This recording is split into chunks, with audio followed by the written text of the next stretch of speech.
British Interplanetary Society. I don't know if anybody here is a member of the British Interplanetary Society, which started in Liverpool in 1933 and is now based in London. It had some very famous people as members. Arthur C. Clarke was a leading light for many years. Patrick Moore was a leading light. And it's now in its 80th year, and they deal with space travel, as you can imagine. And they'd heard about all these anomalies that we were talking about, and I was invited to give a presentation there, and they said, just stick to the pictures, because when they invited me, it generated a lot of, should we say, heat on certain websites, because how dare this venerable institution invite a hoax believer, that's what I am, I'm a hoax believer in the moon landings. And I thought, okay, well, let's just put the evidence there and just see what happens. So I did a similar presentation to the one I'm going to do here, and we'll see what the end result was. Obviously, I was a little bit nervous about being in front of all these knowledgeable people who would understand if I was making a mistake and was saying things which weren't correct, but guess what? I didn't say things that weren't correct. I didn't make mistakes. All right, let's start with the camera. It's important to understand the camera. The Hasselblad camera, very, very good camera. The camera that would have been chosen, and down there, that is the camera you can go into a shop today and buy. The digital version of the Hasselblad camera costs about £25,000, so you can imagine how good it is, besides being very expensive. That is the adapted camera that was used allegedly on the moon. And up here, this is what it looked like. Now, when I say adapted, it was altered slightly, more than slightly actually. The only automatic feature on the camera was the batteries that wound the film forward. You press the button, the film automatically winds forward. Most people are familiar with that as a camera. What you may not know is it had its viewfinder taken out, because if you're wearing a spacesuit, you can't use a viewfinder. On a Hasselblad, the viewfinder is on the top of the camera there, and you can't use it. So they took it away. So you've got to use this camera with no viewfinder. The shutter is this button here, and guess what? From a spacesuit you can't actually see the shutter. There it is. So they put a pistol grip on it, which you can't see in a spacesuit either. But NASA tells us, and if you go onto their website, you'll see there are 32,000 photographs taken on the moon. In the camera there is a glass plate. This is the camera, this is where the magazine, which is detachable from the camera, fixes on. And there was a glass plate fitted into the camera with 25 what are called reticules, little crosshairs. It was very technical about why they had to put it in, but in fact what it does is identify every photograph that was taken allegedly on the lunar surface. I've done several TV programs about this subject, and on one of them the film company came along with a replica camera which they borrowed from Hasselblad in London. So you can see it's very similar. I photographed this about 10 years ago. Notice here the batteries. These are the batteries that you operate the motor to wind the film forward. They're ordinary batteries. You can go into a shop and buy them today. They're D2 Varta batteries. We'll come on to the effect of the lunar surface on batteries later. This is the only visual image here on the side of the camera. There it is there. It's in large version there, which tells you if you've actually taken a picture. Because guess what? In space, no one can hear you scream. And also, no one can hear the camera go click, because there's no mirror to do that. That's what you hear, mirror going up. So there's no sound. You have no means of knowing if a photograph has been taken. And guess what? You can't see that dial. Okay, let's get to the moon. On the way to the moon, we have this iconic, there's a lot of iconic photographs here, iconic because nobody's ever taken them again. This is the moon, we're told, and this is the Earth, we're told, pale blue dot. What's wrong with that picture? Okay, bit of mathematics needed here. You're orbiting the moon, and if you do, you'll be about 60 miles above the surface. Otherwise you crash into the moon, or you fly off into space. You've got to be about 60 miles up. Now, if you're 60 miles above the lunar surface, how far away is the horizon? The answer is 250 miles. A bit of trigonometry will give you that answer. So if you're 250 miles away, and we're told that the highest mountain on the moon is about 3 miles above the lunar surface, how can you see it?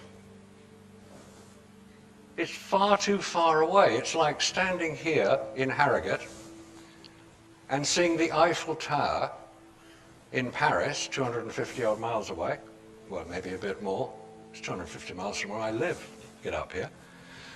But 250 miles away, you wouldn't see the horizon in that detail.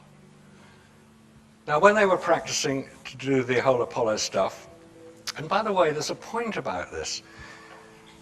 In 1958, America set up NASA, the National Aeronautics and Space Administration, October 1958, in direct response to the launch of Sputnik earlier that year, early in 1957, by Russia, or the Soviet Union as it was then. NASA then instituted the Mercury program, that's one man in a capsule orbiting the Earth. They developed that into the Gemini program, two-man capsule. They then went to Apollo, and then they moved on from there to Skylab, orbiting Earth, to the Space Shuttle, and to the International Space Station. All of those have something in common with one exception, and the exception is Apollo. Every other mission, Mercury, Gemini, Skylab, Shuttle, Space Station, are in low Earth orbit. Apollo isn't.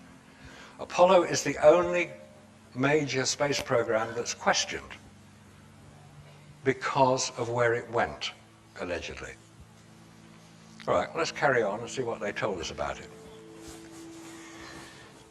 This is Apollo 11. This is Buzz Aldrin exiting the lunar lander, known as the Eagle, photographed by Neil Armstrong. And here he is, coming out backwards through his hatch. If you go to the Science Museum in London, you can see the Apollo 10 lunar lander. It's on display in the Science Museum along with a piece of moon rock, which you know is moon rock, by the way, because it says on the label, moon rock. There's no question about that, is there? Somebody had the bright idea of measuring the size of this doorway. It's 32 inches square. Then they went along and measured a spacesuit and found it was 32 inches deep. So he's got a bit of a tight squeeze coming out, but he obviously did it. This is the circular argument that's used quite often because, well, we've got the photographs on the moon, therefore they must have got there. No, that doesn't add up. Anyway, out he comes, feet first, can't see where he's going. He's going to walk down this ladder. Okay, so down he comes. And Neil Armstrong's obviously got bored stiff watching him come down because he decides to photograph the rubbish bag underneath.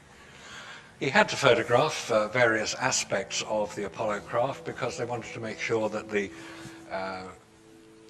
rocket exhaust here hadn't been damaged when it landed and everything was in order, which is fair enough. That's what you'd expect to happen. Don't forget, Buzz Aldrin is still trying to get down the ladder and Neil Armstrong's not helping him. And then they photographed one of the pads to make sure it wasn't damaged. And one little point here, there's obviously a lot of dust was blown up by the exhaust as it came down onto the lunar surface. This rocket that lowered it onto the lunar surface is about the same power as a Harrier jump jet, and when that lands it blows everything everywhere. But on the moon there's no atmosphere, so it can't blow anything anywhere, can it? No, well, it didn't blow anything anywhere because there is no dust showing in any of the landers pads here. Funny that. Oh well, back to Neil and Buzz, and here he comes down the ladder. Think about this picture for a minute. You're going, allegedly, to a place you've never been to before, in an atmosphere that doesn't exist, wearing a spacesuit which is heavy and cumbersome. You can't see where your feet are. Would you really kick your left foot out like that when your right foot is not even on the ladder? I don't think so. You might do that when you've done it 100 times during your training and simulation exercises, just to prove to the guys photographing you that you can have a bit of a laugh as well. Anyway, down the ladder. Yep. Beautiful pictures, aren't they, by the way? Absolutely wonderful. Well lit, well focused, well framed. No viewfinder. Don't forget, no viewfinder. Bit further down, yeah, he's about to get off the ladder, or is he about to get up the ladder? It's hard to tell. Now, in the time I've been speaking, since we looked at the first photograph, is the time it took him to do it. 3 minutes. So in 3 minutes, Neil Armstrong, who was operating the camera, could focus on different distances, top of the ladder, bottom of the ladder, underneath the spacecraft. He could set different exposures in shadow, in bright sunlight. He could do all this without cutting Buzz's head off, without getting the camera off center. He could do all that in 3 minutes without doing a second shot of any of it. That is what does not make sense. Now we'll look at those 8 photographs in sequence there. Those are the pictures. If you go onto the NASA website, those are the reference numbers for each of those 8 photographs. They were taken in sequence in 3 minutes.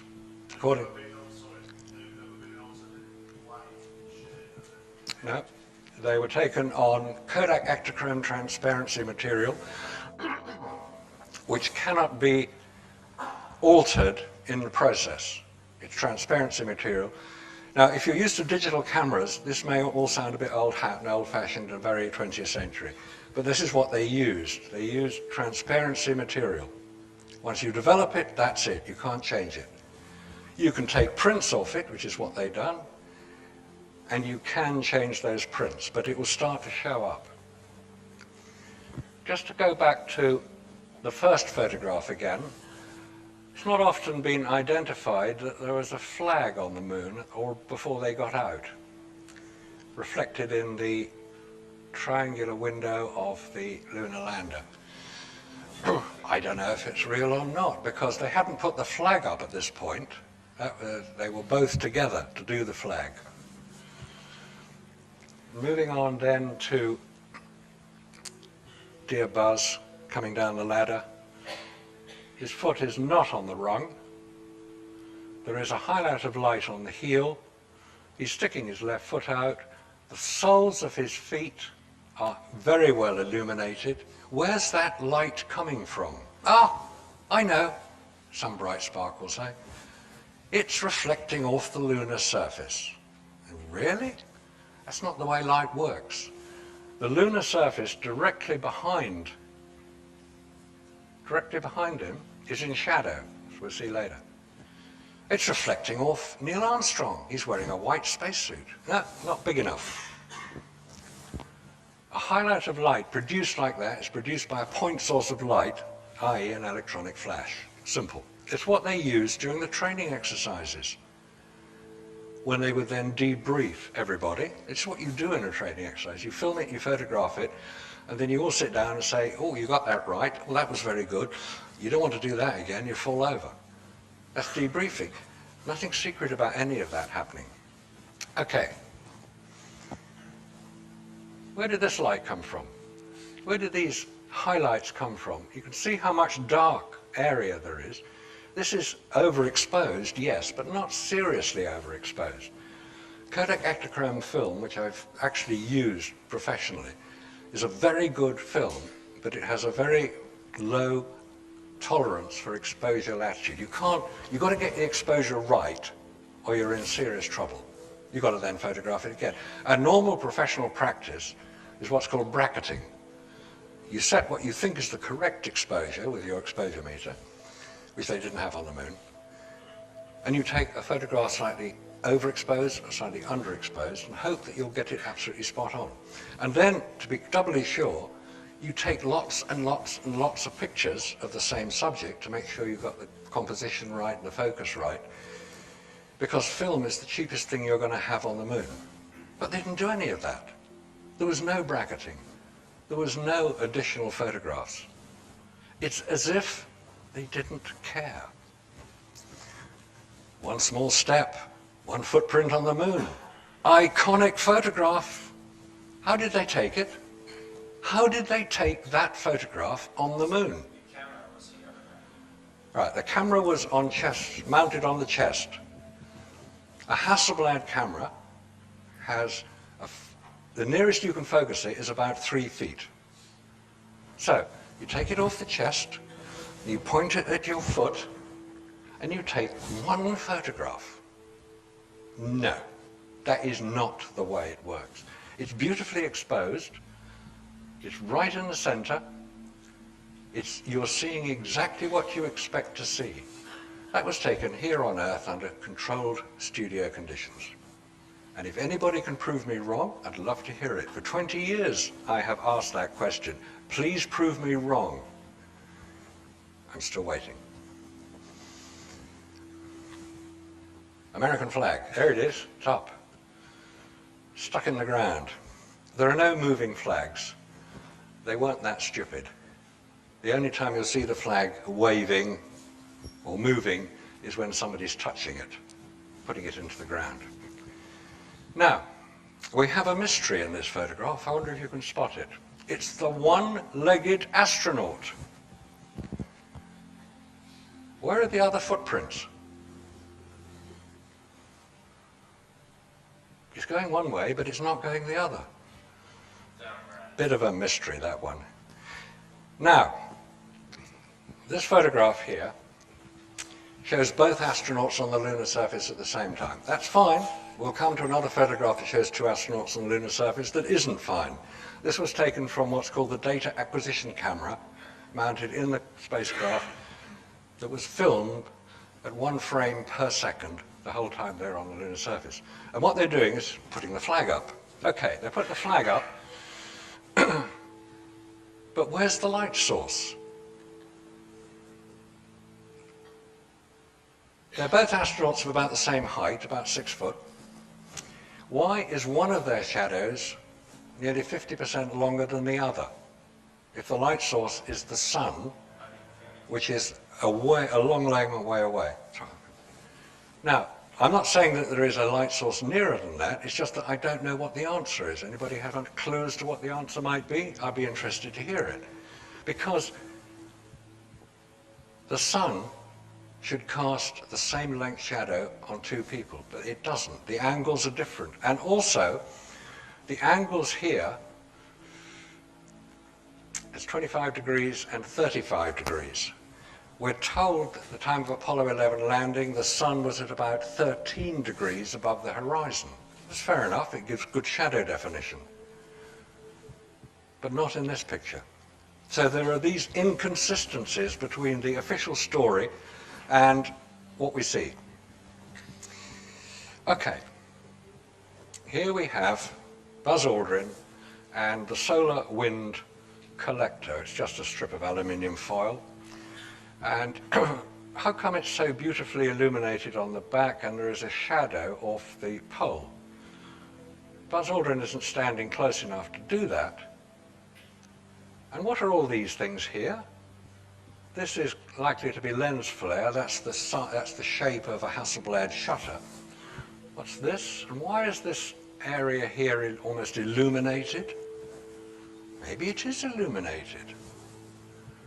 But there's no explanation for that. How far away would you say the horizon is on the moon? We're in a flat part of the moon, the Sea of Tranquility, which is where they allegedly landed. How far away is the horizon on the moon? The answer is about 2 miles, just slightly less than 2 miles. Do the trigonometry, it's a circular body, you're standing 5 foot above the surface, 5, 6 foot, how far does that look 2 miles away? And there's quite a lot of fall off of light. We'll not get into too much detail on the fall off of light, but we will look at this iconic photograph. It's the only one that was ever taken, beautifully framed. He almost got his head cut off, but not quite.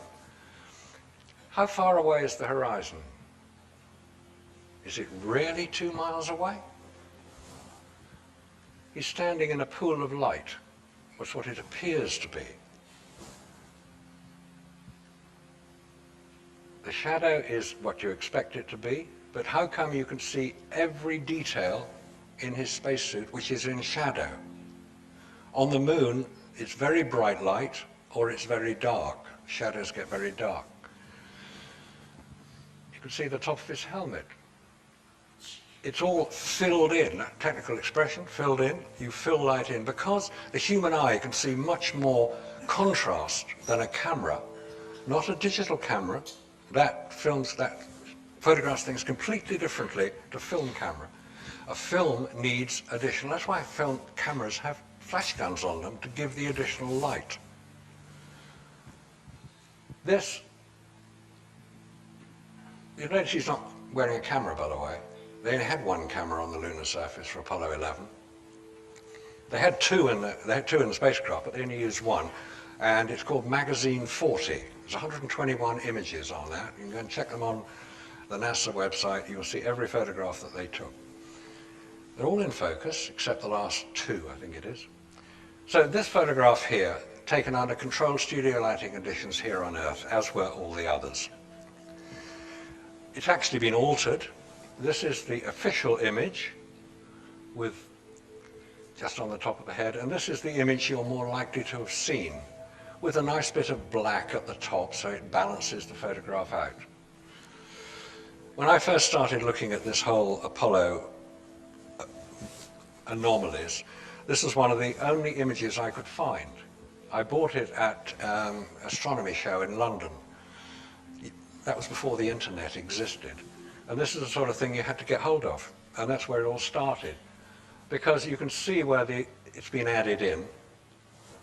That's the original, which is a bit light. Just a tiny bit light. Again, a bit of a pointer to something weird going on. Now, we'll move on to Apollo 12, and this is a similar picture to Al Bean coming down the ladder, photographed by Conrad. But when you examine the photograph, this is what you find. That it's been manipulated, it's been changed, it's been altered. Not very well. Maybe they thought nobody would ever bother to do a high contrast comparison. But what's all this? It's as if somebody has tried to black it out. All right, still on Apollo 12, we have another sequence of 8 photographs, again taken in sequence. Photographing the genome. This is the little thing they put on the ground that gave an indication as to the color rendition. And take another one there. Oh, look, astronaut, take a picture of him.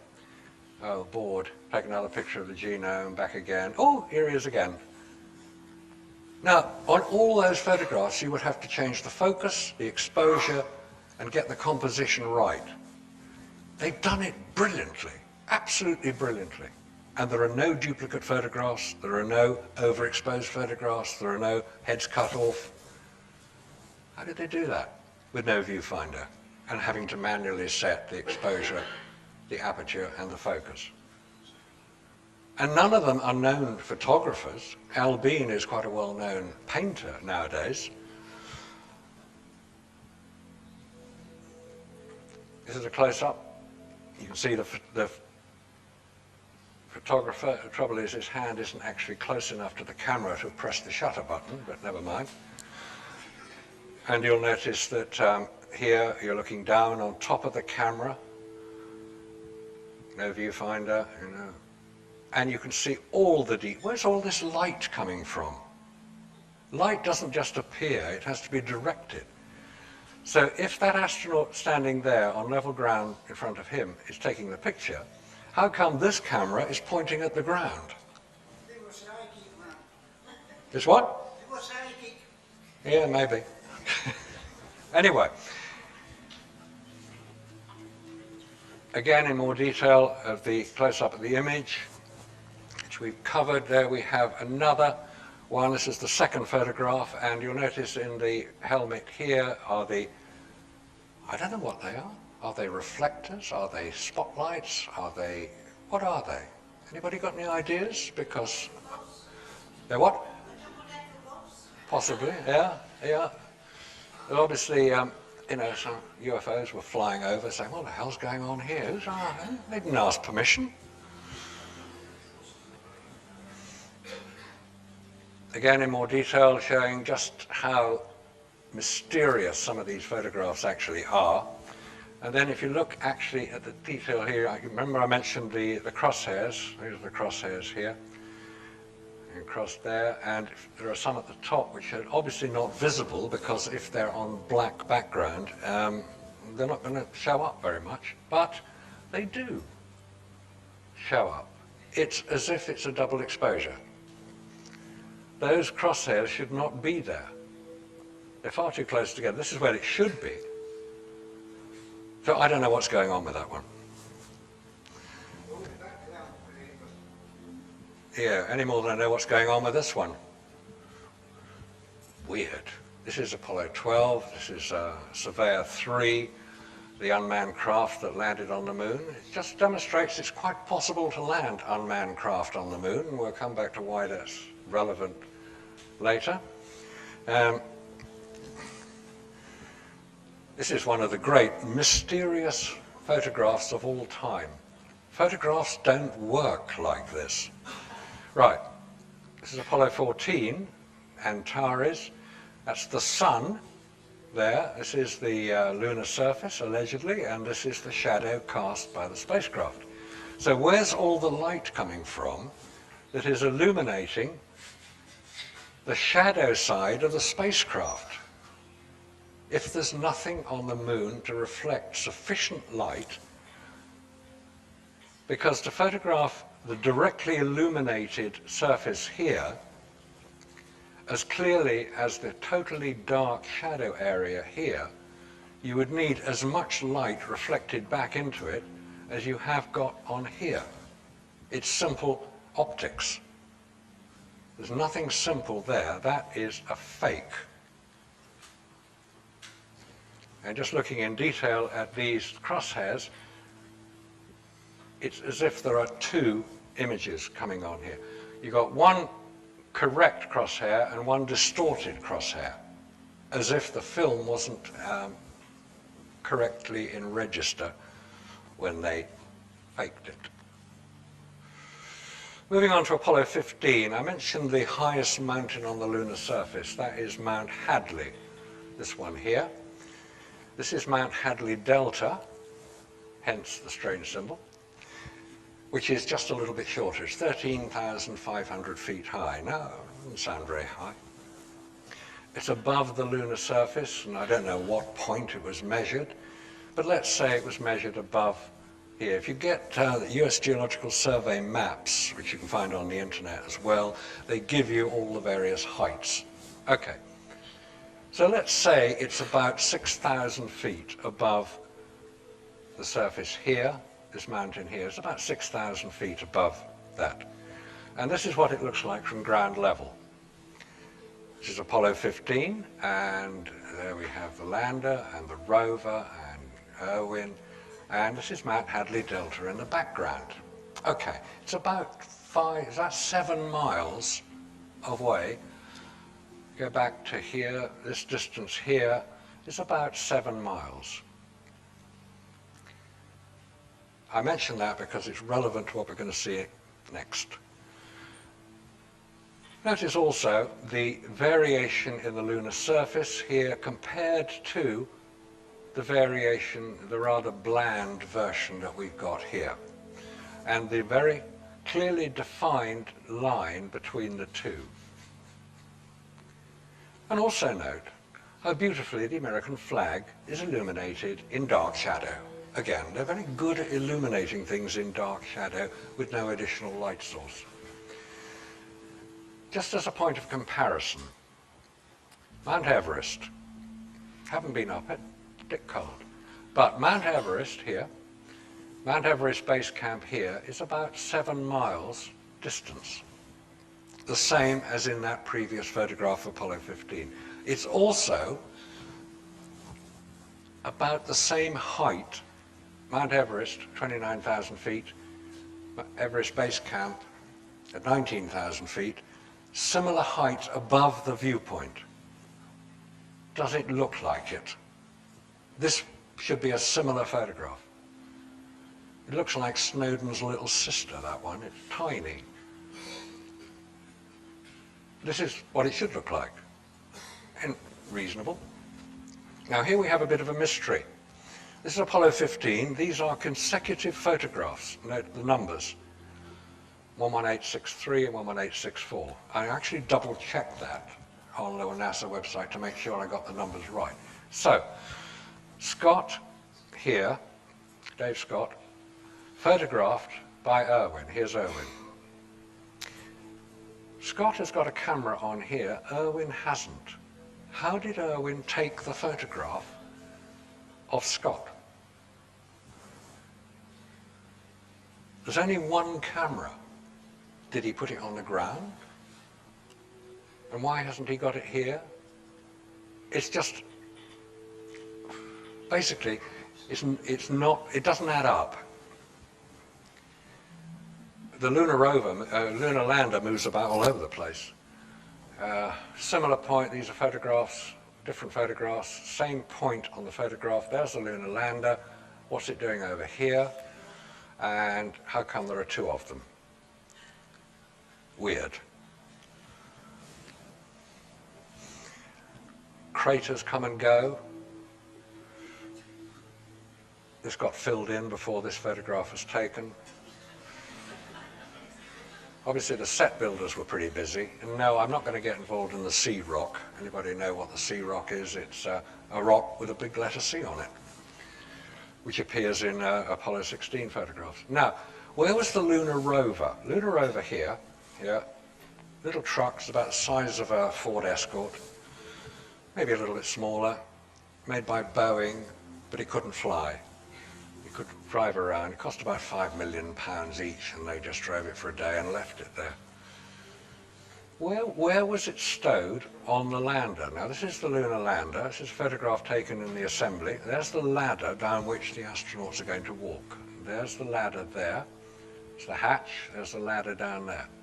That's the port side, so called because that is when you're looking out of it, which they do. They look out through the windows up on there. The port is on your left, starboard's on your right. So it appears to be loaded on the left-hand side, the port side. So why is that empty and why is it there? It's just a bit of a mystery. It may well be that they hadn't unloaded it. So what's that doing? I don't know. Again, an inconsistency with the official story. Right, here's one for the astronomers present. I want an answer to this, please. This is the Apollo 17 landing site. There in the picture is the command module that's just separated from the lunar lander, which is about to land, and it will orbit the moon twice, and it will land about there. Okay. There's the horizon here, long way away. It's about 60 miles above the lunar surface. So where's the terminator? The terminator, not Arnie, the terminator is the point where sunlight and darkness meet on any circular body. This is Apollo 11, photographed, and this is not a shadow, this is just one of the thrusters. That's a terminator, that's the picture you expect to see. So where is the terminator here? The shadow lengths are very similar Terminator should be around here, but there's nothing on there. Now, when a lot of these images were taken, NASA was using a large model of the lunar surface, constructed from a lot of the photographs taken by the lunar orbiter, not the lunar reconnaissance orbiter, that comes later. The lunar orbiter unmanned craft photographed the lunar surface trying to find somewhere to land. And they did very good photographs, up to about 3-foot resolution, which is better than they managed for the next 40-odd years. And they built a model of the moon. And they photographed that model. There's nothing secret about it. They filmed it as well, so that when the astronauts got into their landing simulators, they could project onto the screens outside the windows what it looked like as they approached the moon. It's what any simulator will do. You know, you can simulate landing a plane at Heathrow, and it looks like Heathrow, but it's all screens around the pilot. Same on the lunar lander. They had a model, they photographed it, they filmed it. Who is to say that that isn't a picture of this model? And they forgot the Terminator. You start looking in detail at some of these photographs, the Apollo 17, this one, and you'll see that there appears to be cutouts and strange background interference. You shouldn't get that sort of interference. I know these are digital images, so you'll get pixels, but these are scanned images from the original transparencies, we're told. And that's probably Earth, though it's hard to tell. Now, think about this for a minute. You're on somewhere you've never been before. You're wearing a spacesuit, which is bloody uncomfortable. Could be a bit hot and difficult. You've got a camera that's got no viewfinder, and you've got to work out the exposure and the composition. And you've got to get 3 objects lined up. You've got to get your mate, Schmidt. You've got to get the American flag, obviously. And you've got to get Earth to show where you are, i.e. not on Earth. And you've got to get them lined up exactly right. Now, I'll tell you what, I've tried to recreate that photograph. And after about 20 attempts, I just gave up. It was almost impossible to get the 3 lined up, correctly exposed, correctly focused, with no viewfinder. Come on, guys, don't mess us about. We're intelligent enough to be able to work these things out. It's the only photograph taken. There was no other image taken in case the first one was wrong. How did they know they'd lined the moon up? They've got a viewfinder. Apollo 17. The valley here is about 5-6 miles across. That is a fault on the image. It's not anything special. Now, in that picture is the lunar lander. Where is it? It is there. Before we find out where it is, let's have a look at what happens if you extend the contrast. You get this weird image on the back, on the sky. Why doesn't it extend all the way down? Now, you may well have heard the story about Kubrick and the front projection images and how he was supposedly involved. I don't think he was involved with Apollo. He may well have been technical consultant because he was filming 2001: A Space Odyssey just before Apollo 11. And incidentally, his last film, Eyes Wide Shut, Stanley Kubrick, died before the premiere.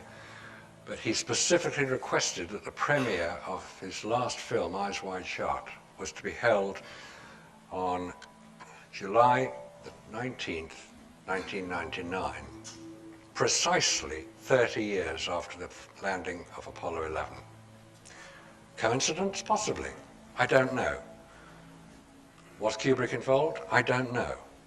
What I do know is that front screen projection, which is what he used in Apollo in 2001 and has been used by many filmmakers since then, produces that sort of artifact in the background. It's, as the name implies, screen. It's a huge cinema screen, in effect, a reflective screen. It's made by 3M's company. And it has lots and lots of little beads which reflect light. That's what it's supposed to do, rather like this screen here. This reflects light. If you put enough of them in the background, you get that sort of artifact, which may be why some people have been slightly confused and consider that there are structures on the lunar surface, which they only see in that sort of artifact. I don't know. Now, moving on. Similar picture, here we come to Apollo 17, but let's just find out where that flipping, there it is, lander. It's up there. Go back. You can't see it until you enlarge it sufficiently for it to pop up, and there it is. Tiny. Okay, just to make sure it is there. Here it is. Oh, you've got to get really close to see it. This is what a telephoto lens image would look like. The previous photograph wasn't taken with a telephoto lens. Now, assuming that that is where the lander actually landed, what's it doing over here? Now, explain this. These it's the same feature in each photograph. D is the same feature, it's a little mound. B are these little craters here, and E is this little dark area here. It's basically just to show that it's looking in the same general direction. So we have here, on the first photograph we looked at, the lunar lander miles away. I mean, from this viewpoint, the lander is about 4 or 5 miles, 3 miles away, which is about right for the type of image you've got. You've got to get pretty close to see it. So if you take another photograph with the same feature in it, what's the lander doing there? That doesn't make sense. Ditto here. Same feature, different time of day because you've got more. They were on the surface for about 3 days, and the sun will move a certain distance in that, so the shadows will change. But these just don't add up. These just don't make sense. These are anomalies, as is this. Similar feature, B over here, the little crater, E, the little mound. Big mountain here, big mountain here, lander here. Whoops, where's he gone? Oh, it's here. Here we are, here we are. There's the crater. It didn't move. We were not told it moved once it was on the lunar surface. And it's disappeared again. It bounces around, this lander. Disappeared. You couldn't get the rover onto the lunar surface without the lander, because it carried it there. So where's it gone? Disappeared. Again, consecutive photographs here.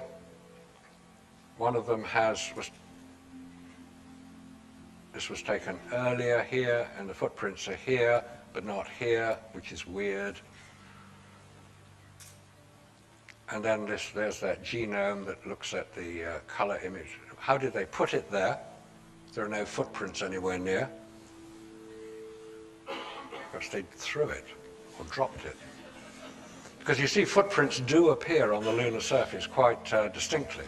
You get quite a lot of footprints. No wheel tracks. Funny that.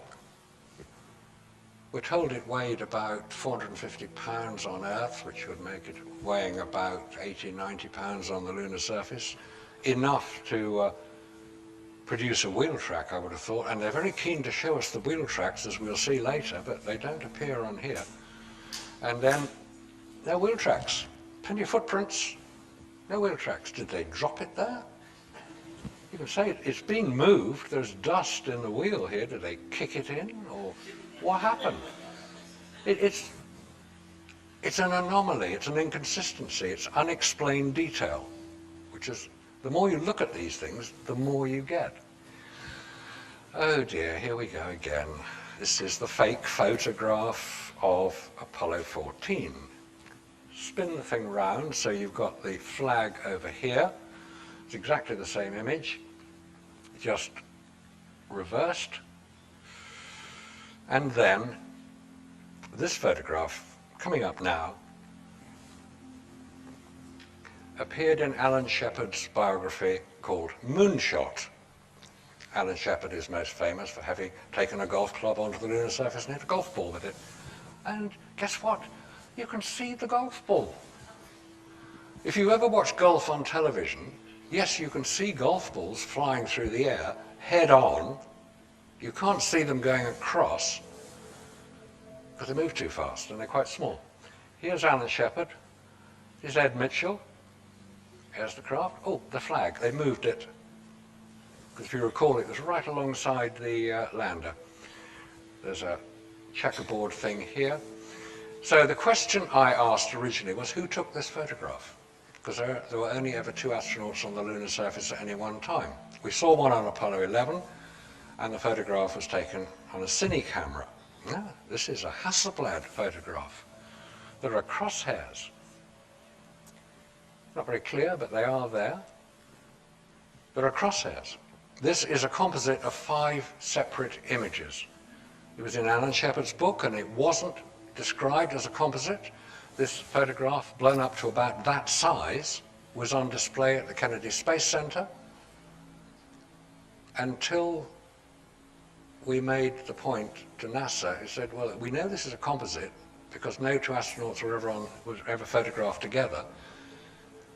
So why are you showing a composite? Why are you showing a fake photograph? They took it down then. But they wouldn't admit that it was a fake. They did say that they got, there was one image here, another image was here, the spacecraft was a 3rd image, the flag was a separate image, and these were all painted on. Sorry? Coming to that, there's the video image. Notice the flag is different, but it's a similar composition. That's where they got the idea from, obviously, but they didn't get it right. Either they're too arrogant to think anybody is going to notice, or too above everything to consider that anything they do would ever be questioned. And even if it is questioned, as NASA said in response to David Percy's questions, quite legitimate questions when filmed on Sky Television, his response to many of the questions was, we don't have enough time for this claptrap. That's where NASA's coming from. Well, if you're a National Academy of Space Actors, I suppose you probably wouldn't. And then the moon rock, of course, don't forget the moon rock, because that proves we went to the moon, doesn't it? Moon rock proves we went there. The Russians, not questioning it, proved we went there. And the reflectors left on the moon, at which we fired giant lasers, prove we went there. No, it doesn't.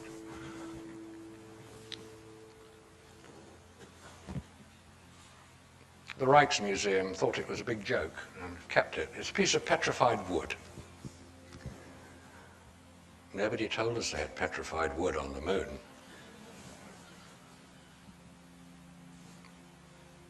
If you saw this original, would you believe that this would commemorate the visit of 3 astronauts on their world tour to the Netherlands, presenting the Dutch government with a piece of moon rock? Yes, you would. And then when you find that the whole thing is a complete fake, and you laugh about it, and NASA chose not to respond. Ah, I hear you say, but we know they landed on the moon because, look, we photographed the landing sites. Oh, wow. Oh, genius. Oh, this is so good. God, I'm pleased. I can forget it all now and go home and shut up and do something more interesting. No. They still haven't stopped faking things. It's Apollo 12. Remember we saw the Surveyor 3 here? If I sound a little sarcastic and a little bit cynical, it's because I am. I make no excuse for it. The Intrepid, that's the lander. These are the various craters that they named for various reasons, and you can see very, very, very faintly boot marks or they didn't have a Lunar Rover at this stage. They only had themselves, so they walked everywhere. But you can see these. Okay, boot marks. Now, I don't know if anybody is familiar with a guy in Australia called Jarrah White, who produces under the name of Moonfaker, so you can guess where he's coming from. Very, very interesting videos looking at a lot of the evidence. He's taken up the mantle of Ralph Renee and Bill Casing and working on proving that NASA basically lied to us a lot of the time. And he's had a look at a lot of these lunar reconnaissance orbiter photographs and can demonstrate fairly conclusively that many of them are faked and manipulated. He's actually a filmmaker himself, so he knows what to look for in digital images. These are digital images.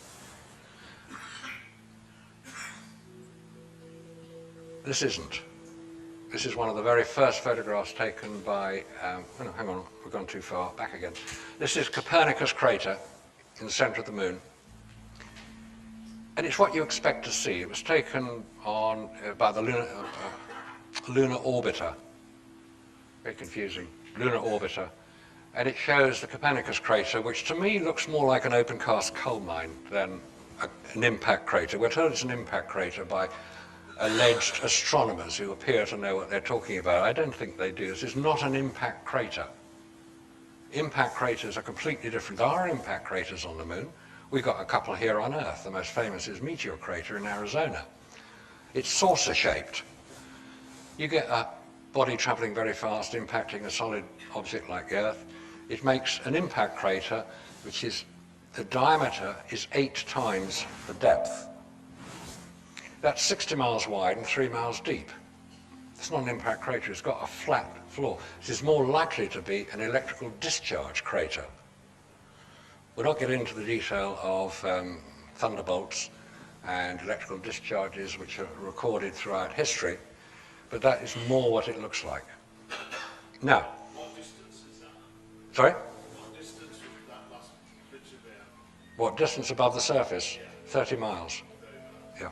So if the lander was in that picture, clearly seen? You'll probably be able to see it, but not very clearly.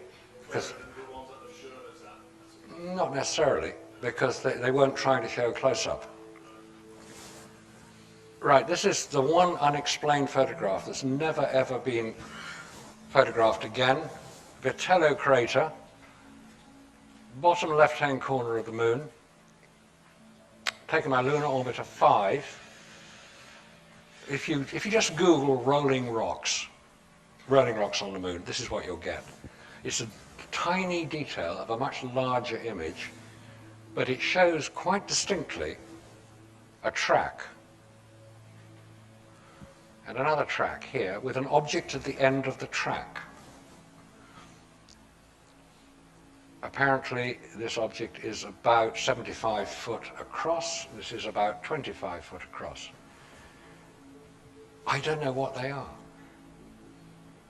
I know what I think they look like, but let's call them rocks for the moment. When NASA were asked to explain this photograph, they said they are rocks dislodged by moonquakes. Right. That was the explanation. That's the official explanation, which just shows where NASA's coming from, basically, never a straight answer. So why didn't it dislodge these rocks? And these ones, and these ones, and there's lots of rocks. And how come this one rolled up out of a crater about 800 foot across the lunar surface, and this one about 1,200 foot across the lunar surface? And if you examine the photograph in more detail and slightly other areas, there are another 3 rocks leaving similar tracks. Vitello crater. It's never been rephotographed. Whatever you think it is, I don't know what the answer is, but I think it would justify further investigation. Okay, I think we've seen enough for the moment. Let's just have a look at pale blue planet. or the blue marble. Now, whenever you see a photograph of the Earth, this is the photograph you normally see. And you can always tell it because there's a little triangle of cloud above the Sudan. It's the Red Sea, Saudi Arabia, Africa, Madagascar, Antarctica, Australia over here somewhere, Britain up here somewhere. It's a great photograph.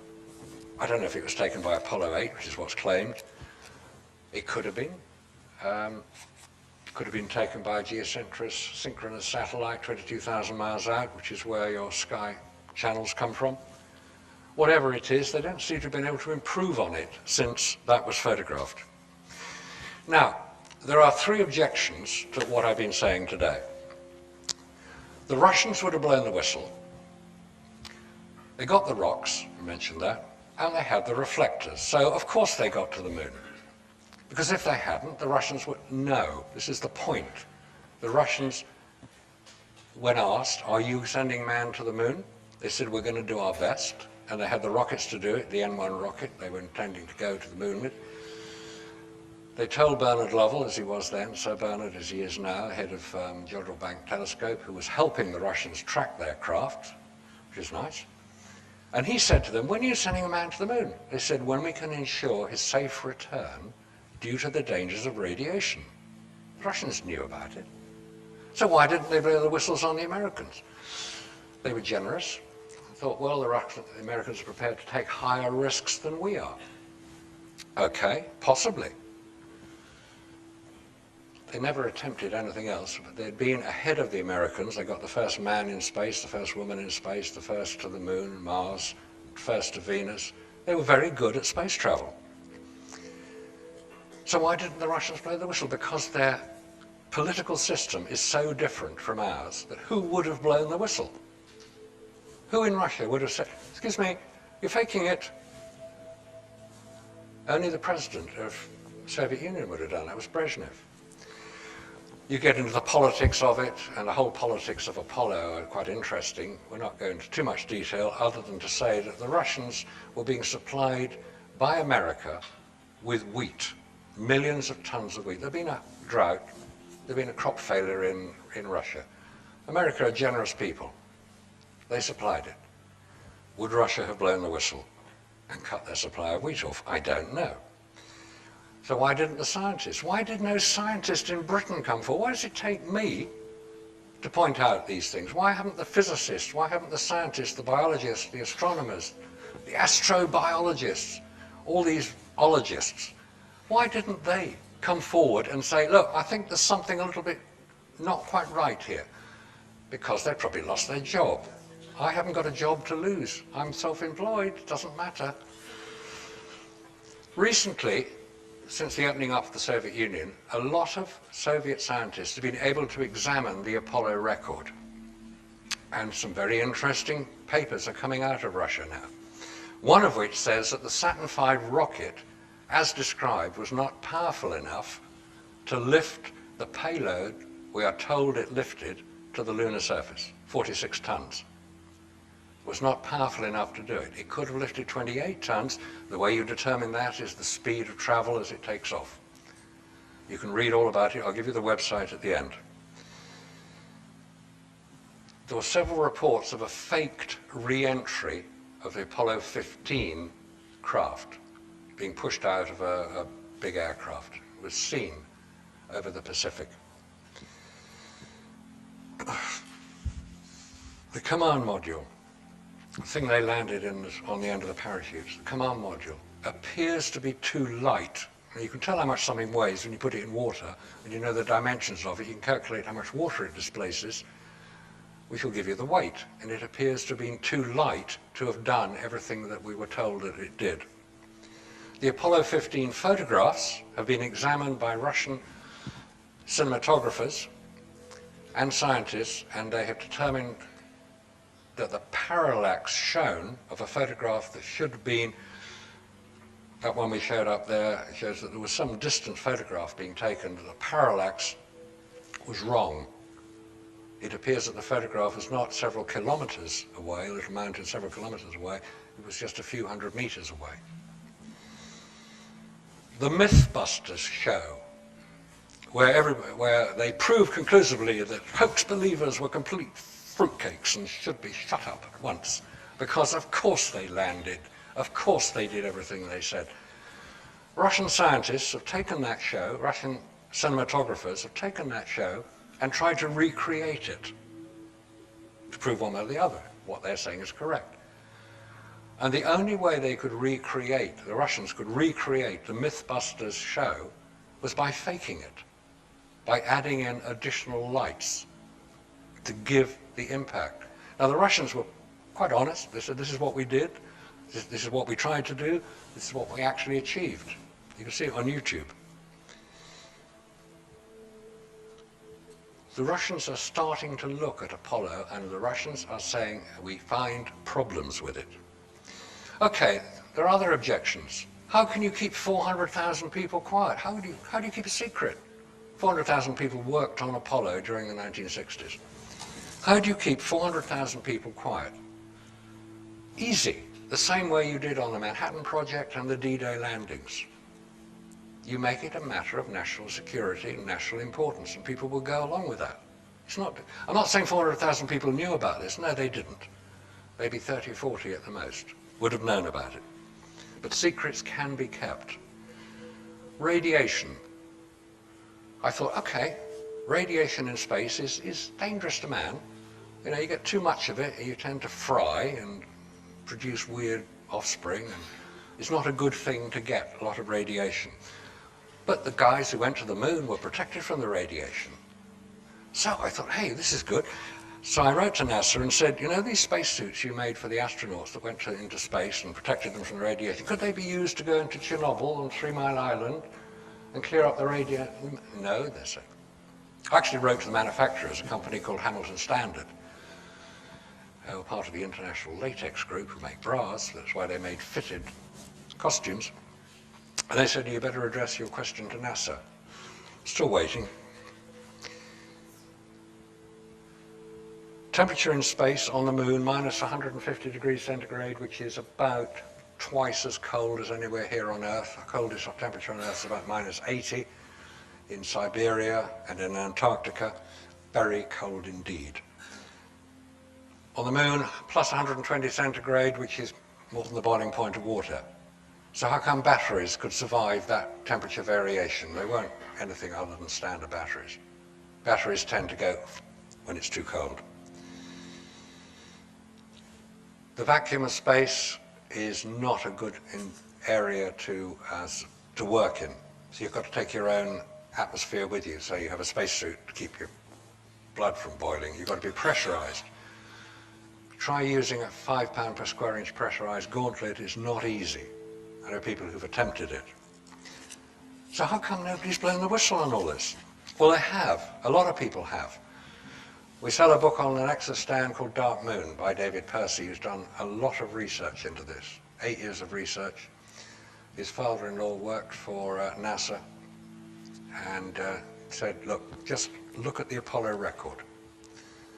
And along with David, I have to agree with his conclusion that the Apollo record is seriously flawed. If you find that you agree with this, fine. If you don't agree with me, come and explain why. But in the meantime, I would thank you very much indeed for your attention. And that is the website I'd recommend looking at, ourlist.com and nasa.gov.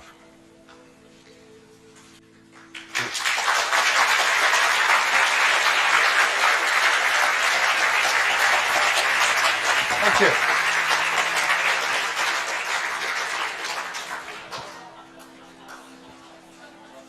I'm at astronaut 4 on this one. Thank you very much.